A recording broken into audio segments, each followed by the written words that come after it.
ध्यान देना मेरे भाई बहन,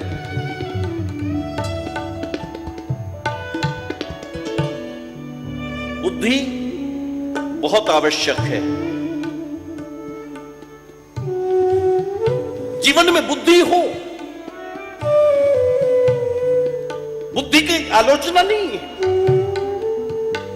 लेकिन बुद्धि सम्यक बुद्धि हो, जिसकी चर्चा भगवान कृष्ण गीता में कर रहे हैं। बुद्धि सम्यक हो।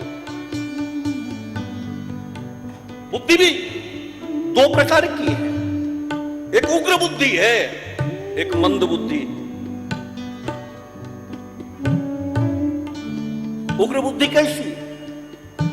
जैसी भुषुंडी की बुद्धि उग्र है। उग्र बुद्धि उर्दंभ विशाला, दंभी है। ध्यान देना, व्यक्ति के जीवन में कहीं भी आंतरिक जीवन धर्म से जुड़ा हुआ नहीं है।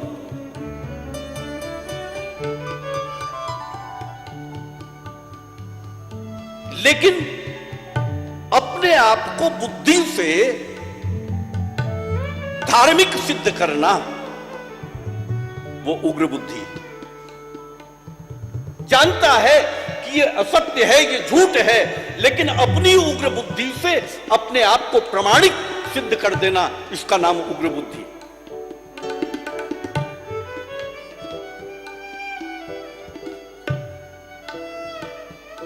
जीवन, आंतरिक जीवन धर्म से विपरीत है। हमसे दान होता नहीं है सब कुछ। समाज के किसी भी काम में हमारा हाथ उठता नहीं है दान के लिए,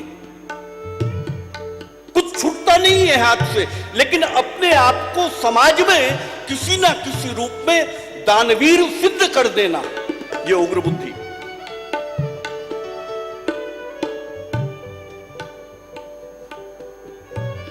और मंद बुद्धि, नाम मंथरा मंदमती,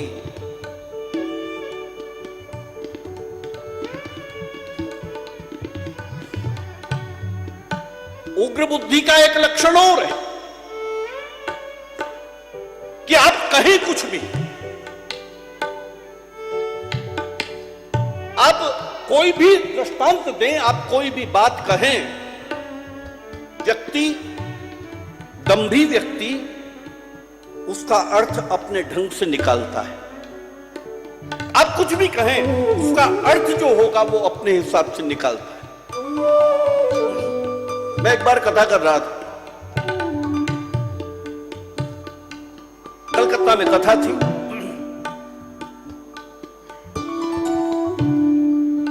तो प्रसंग आया कुछ, तो वो शूर्पणखा और कुंभकर्ण पे चर्चा हुई।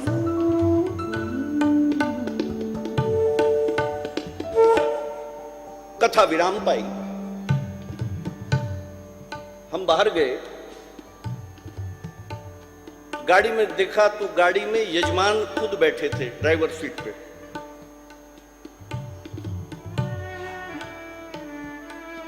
मैं जाकर उनके बगल बैठा।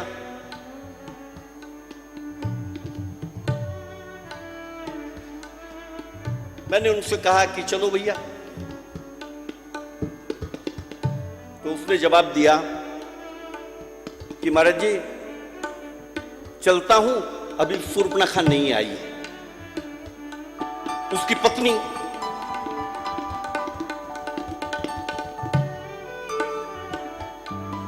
नहीं आई थी, तो उसने कहा भी महाराज जी शूर्पणखा नहीं आई है। शूर्पणखा वो आई नहीं थी, इसलिए उसने उसे शूर्पणखा बोल दिया था। हाजिर में होती तो बोल नहीं सकता था।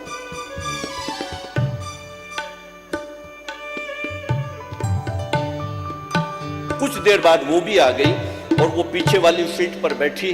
गाड़ी चली, थोड़ी दूर चली तो पत्नी ने कहा कि भाई जी आज जो आप कुंभकर्ण पे बोले ना, वो सब इस पे लागू होता है।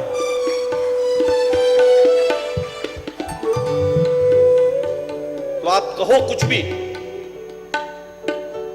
अर्थ अर्थ व्यक्ति अपने हिसाब से निकालता है साहब। यही मुझे कहना है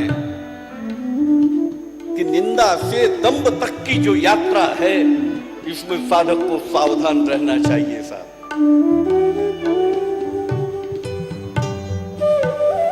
भक्ति, साधुता, संतत्व, दातारी, ये सब दूसरों के प्रमाण पत्र से नहीं आती। लोग कहें कि आप बहुत बड़े संत, आप बड़े ज्ञानी, आप इतने बड़े दानी, आप ये दूसरों के प्रमाण पत्र से नहीं आती साहब। ये अंतर का विषय है, ये अंदर से आती है।